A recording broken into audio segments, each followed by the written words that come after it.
السلام علیکم ورحمۃ اللہ وبرکاتہ نحمده ونصلی علی رسولہ الکریم رب اشرح لی صدری ویسر لی امری واحلل عقدۃ من لسانی یفقہوا قولی اللہم انفعنا بما علمتنا وعلمنا ما ينفعنا وزدنا علما سبحانک لا علم لنا الا ما علمتنا انک انت العلیم الحکیم اللهم إنا نسألك علما نافعا ورزقا واسعا وقلبا شاكرا ولسانا ذاكرا وعملا متقبلا۔ تفسیر سورۃ الشعراء آیت نمبر 52 سے 68 تک بیان کرنے کی کوشش کروں گی۔ اعوذ باللہ من الشیطان الرجیم وَأَوْحَيْنَا إِلَى مُوسَىٰ أَنْ أَسْرِ بِعِبَادِي إِنَّكُمْ مُتَّبَعُونَ، اور ہم نے موسیٰ کی طرف وحی کی کہ تو میرے بندوں کو لے کر راتوں رات یہاں سے نکل جا۔ فَأَرْسَلَ فِرْعَوْنُ فِي الْمَدَائِنِ حَاشِرِينَ، بلا شبہ تمہارا تعاقب کیا جائے گا۔ پھر فرعون نے شہروں میں اکٹھا کرنے والے بھیجے۔ ان هؤلاء لشرذمة قلیلون، یہ پیغام دے کر کہ بے شک یہ بنی اسرائیل تھوڑی سی جماعت ہے۔ وَإِنَّهُمْ لَنَا لَغَائِظُونَ، اور بلا شبہ وہ ہمیں غصہ دلانے والے ہیں۔ وَإِنَّا لَجَمِيعٌ حَاذِرُونَ، اور بلا شبہ ہم ہر وقت چوکنے رہنے والے ہیں۔ فَأَخْرَجْنَاهُمْ مِنْ جَنَّاتٍ وَعُيُونٍ، چنانچہ ہم نے ان فرعونیوں کو باغوں اور چشموں سے نکالا۔ وَكُنُوزٍ وَمَقَامٍ كَرِيمٍ، اور خزانوں اور بہترین قیام گاہوں سے۔ كَذَلِكَ وَأَوْرَثْنَاهَا بَنِي إِسْرَائِيلَ، اسی طرح ہوا اور ہم نے بنی اسرائیل کو ان چیزوں کا وارث بنا دیا۔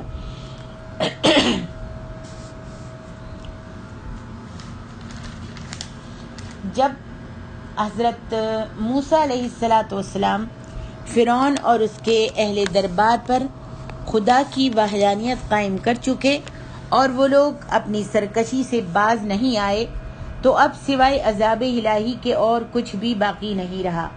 اس لیے اللہ تبارک و تعالیٰ نے حضرت موسیٰ علیہ السلام کو حکم دیا کہ بنی اسرائیل کو مصر سے ایک رات اپنے ساتھ لے کر چلے جائیں۔ اس وقت بنی اسرائیل نے فرعون کی قوم سے بہت سا زیور اس بہانے سے مانگ لیا تھا کہ آج ان کے ہاں ایک شادی ہے۔ اکثر مفسروں نے لکھا ہے کہ حضرت موسیٰ مصر سے چاند کے طلوع ہونے کے وقت باہر نکلے تھے، اور یوسف علیہ السلام کی وصیت یہ تھی کہ بنی اسرائیل جب مصر سے جائیں تو یوسف علیہ السلام کی لاش کا صندوق ساتھ لے جائیں۔ اس واسطے اس رات موسیٰ علیہ السلام نے یوسف علیہ السلام کی قبر کا حال لوگوں سے پوچھا، تو قوم بنی اسرائیل میں سے ایک بڑھیا عورت نے قبر بتائی۔ حضرت موسیٰ علیہ السلام نے یوسف علیہ السلام کا صندوق اٹھا لیا اور اپنے ساتھ رکھا۔ اس بارے میں ایک حدیث بھی ہے جس کو ابن ابی حاتم نے ابو موسیٰ اشعری سے روایت کیا ہے کہ نبی علیہ السلام ایک دیہاتی کے ہاں مہمان بنے، ایک دیہاتی کے گھر گئے تو اس نے آپ کی بہت ہی عزت کی۔ نبی علیہ السلام نے فرمایا ہمارے پاس آتے جاتے رہا کرو۔ پھر وہ ایک دفعہ دوبارہ آیا تو نبی علیہ السلام نے ارشاد فرمایا تجھ کو کسی چیز کی ضرورت ہے؟ اس نے عرض کی کہ یا رسول اللہ مجھے ایک اونٹنی مع پالان کے مجھ کو ضرورت ہے، ایک اونٹنی دے دیجئے پالان کے ساتھ، اور ایک بکری کی ضرورت ہے جس کا دودھ میرے گھر کے لوگ پیا کریں۔ آپ نے فرمایا تجھ سے اس قدر بھی نہ ہو سکا کہ تو جنت کی خواہش میں بنی اسرائیل کی ایک بڑھیا عورت کی طرح خواہش کرتا۔ صحابیوں نے عرض کیا یا رسول اللہ صلی اللہ علیہ وسلم وہ بڑھیا عورت کیسی تھی، اس کا کیا قصہ ہے؟ آپ نے فرمایا جب موسیٰ علیہ السلام نے مصر سے بنی اسرائیل کو باہر لے جانا چاہا تو راستہ بھول گئے۔ حضرت موسیٰ علیہ السلام نے کہا کہ یہ کیا ہوا؟ تو بنی اسرائیل میں جو عالم تھے انہوں نے کہا کہ جب حضرت یوسف علیہ السلام کا انتقال ہونے لگا تھا تو انہوں نے ہم سے عہد کیا تھا کہ ہم مصر سے باہر نہیں نکلیں گے جب تک ان کے تابوت کو اپنے ساتھ نہیں اٹھائیں گے۔ اس پر حضرت موسیٰ علیہ السلام نے فرمایا، تم میں سے کسی کو یوسف علیہ السلام کی قبر معلوم ہے کہ ان کی قبر کہاں ہے؟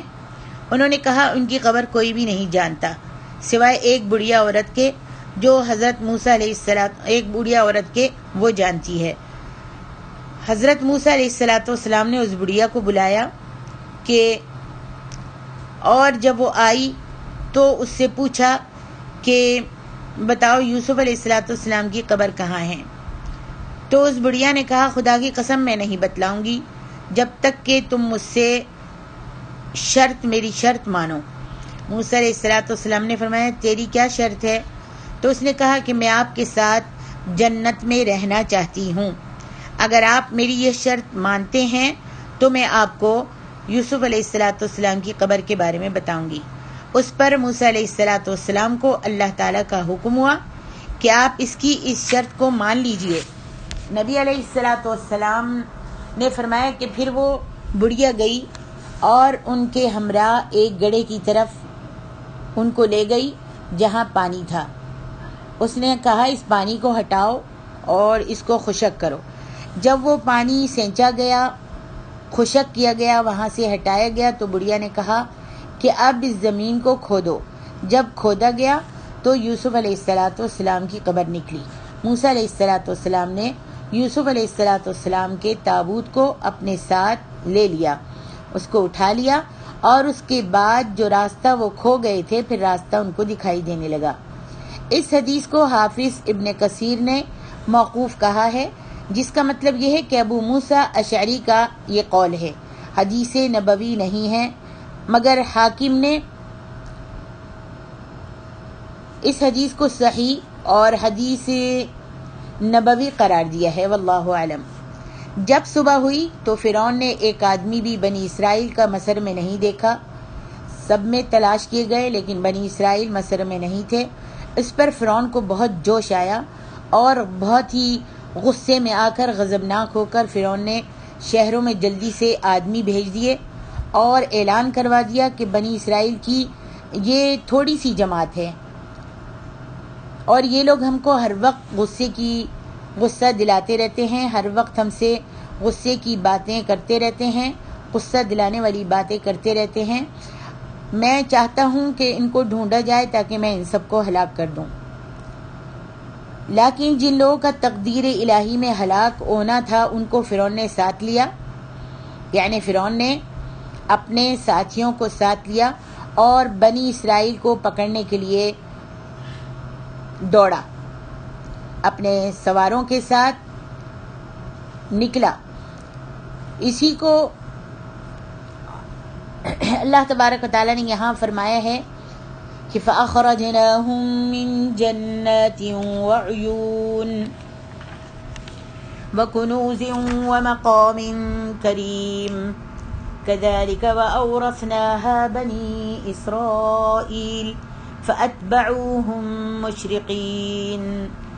اسی کو اللہ رب العالمین یہاں پہ بیان کرتے ہیں، ہم نے ان کو باغوں اور چشموں اور ان کے گھروں سے نکال کر جہنم کی طرف چلایا، دوڑایا، کیونکہ یہ بات اسی طرح مقدر تھی، اللہ تعالیٰ نے ایسے ہی لکھا ہوا تھا۔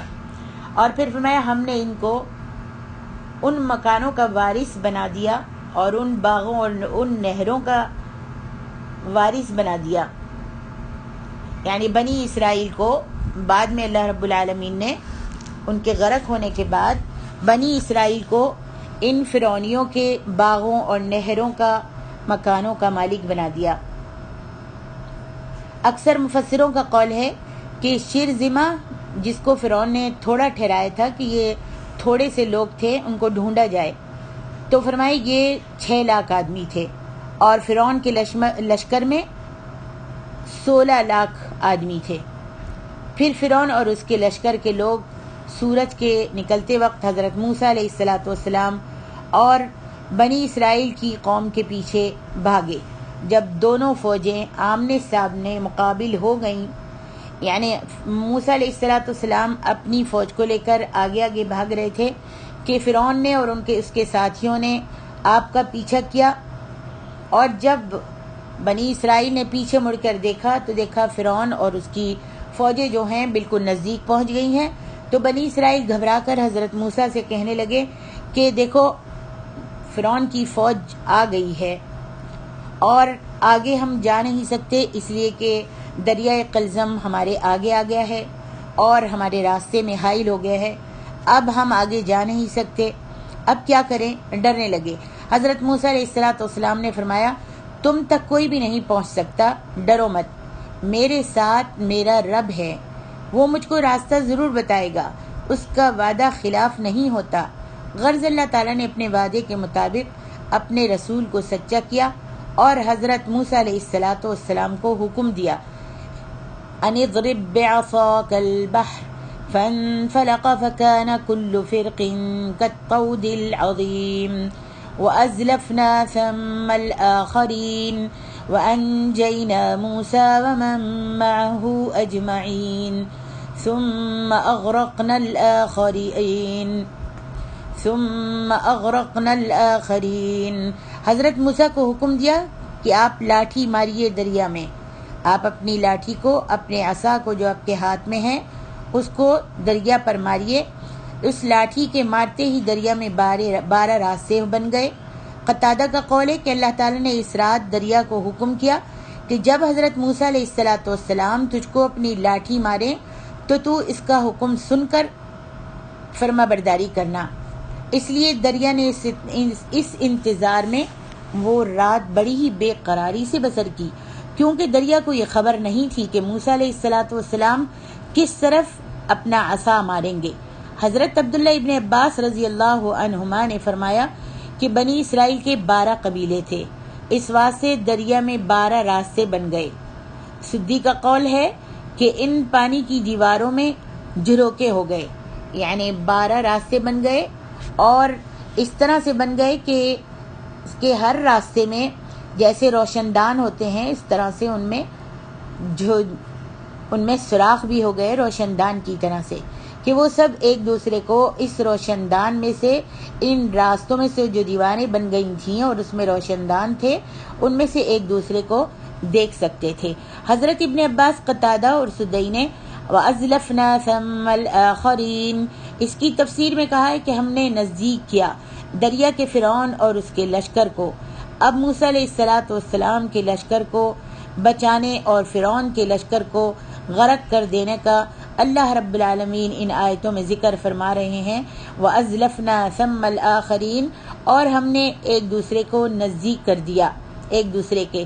وَأَنْجَيْنَا مُوسَى وَمَن مَّعَهُ أَجْمَعِينَ اور بچایا ہم نے موسیٰ کو اور جو لوگ اس کے ساتھ تھے ان سب کو ہم نے بچا لیا۔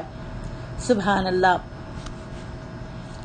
پھر فرمایا کہ ان فی ذلک لآیۃ وما کان اکثرهم مؤمنین وان ربک لہو العزیز الرحیم۔ موسیٰ علیہ السلام کے لشکر کو بچانے کے بعد فرعون کے لشکر کو اللہ تعالیٰ نے غرق کر دیا۔ اسی کا ذکر اللہ تعالیٰ ان آیتوں میں فرما رہے ہیں۔ پھر آگے فرماتے ہیں البتہ یہ اللہ کی قدرت کی نشانی ہے لیکن اکثر لوگ اس سے بے خبر ہیں، اور بے شک تیرے رب وہی ہے جو زبردست رحم کرنے والا ہے۔ صحیح بخاری و مسلم میں عبداللہ ابن عباس سے روایت ہے، نبی علیہ السلام نے جب آپ مدینے آئے تو یہود کو عاشورے کے دن روزہ رکھتے ہوئے دیکھا اور ان سے پوچھا کہ اس دن تم روزہ کیوں رکھتے ہو؟ تو اس دن بنی اسرائیل انہوں نے کہا کہ ہم اس لیے روزہ رکھتے ہیں کہ بنی اسرائیل کو اللہ تعالیٰ نے فرعون کی قید سے نجات دی تھی اور فرعون اپنے لشکر کے ساتھ دریائے قلزم میں غرق ہو کر ہلاک ہو گیا تھا۔ اس کے شکریہ میں موسیٰ علیہ السلام نے آج کے دن روزہ رکھا تھا، اس لیے یہود بھی آج کے دن روزہ رکھتے ہیں۔ یہ قصہ سن کر نبی علیہ السلام نے بھی عاشورے کے دن روزہ رکھا۔ صحیح بخاری و مسلم کے حوالے سے ابو موسیٰ اشعری کی حدیث ہے جس میں نبی علیہ الصلوۃ والسلام نے فرمایا ظالم لوگوں کو اللہ تعالیٰ جب تک چاہتا ہے اپنی رحمت سے مہلت دیتا رہتا ہے، پھر جب وہ لوگ مہلت پر بھی اپنی سرکشی سے باز نہیں آتے تو ان کی ایسی گرفت کر فرماتا ہے، ایسے ان کو پکڑتا ہے کہ ان کو پکڑ کر بالکل ہلاک کر دیتا ہے۔ فرعون کو اللہ تعالیٰ نے ایک عرصے تک مہلت دی، اور جب وہ مہلت کے زمانے میں اپنی سرکشی سے باز نہ آیا تو عاشورے کے دن اس کو اس کے لشکر کے ساتھ دریائے قلزم میں ڈبو کر ہلاک کر دیا۔ اس قصے میں یہ قصہ بتانے کا مقصد اللہ رب العالمین کا یہ ہے کہ اللہ رب العالمین قریش کو بتانا چاہتے ہیں کہ جو رسول صلی اللہ علیہ وسلم کی مخالفت سے نہیں ہٹتا اور نبی کی اطاعت نہیں کرتا، نبی کا کہنا نہیں مانتا، نبی کی پیروی نہیں کرتا، تو آج ان سے بھی کوئی عذاب دور نہیں ہے۔ آج اللہ رب العالمین جیسے پچھلے لوگوں کو، پچھلی امتوں کو رسول کے خلاف چلنے سے پکڑ لیا اور ان کو عذاب میں گرفتار کر دیا، اس قصے میں اللہ تبارک و تعالیٰ قریش کو بھی رسول کی صلی اللہ علیہ وسلم کی مخالفت سے ڈرا رہا ہے۔